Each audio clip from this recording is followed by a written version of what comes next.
మనస్సు కానివ్వండి, ఆత్మ కానివ్వండి మనకు మిత్రువు, లేకపోయినట్టయితే అవే మనకు శత్రువులు.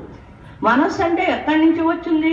ఒక్కొక్క సంకల్పం, ఒక్కొక్క ఆలోచన, ఒకటి ఒకటి ఒకటి పెనవేసుకుని అవే మనస్సు రూపంలో తయారయ్యి మన మీద అధికారం చెలాయిస్తాయి.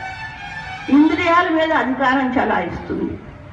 ఆ ఇంద్రియాలకు వశమైపోయినటువంటి మనస్సు ఉందనుకోండి, ఎటు పడితే అటు పరిగెడుతూ ఉంటుంది.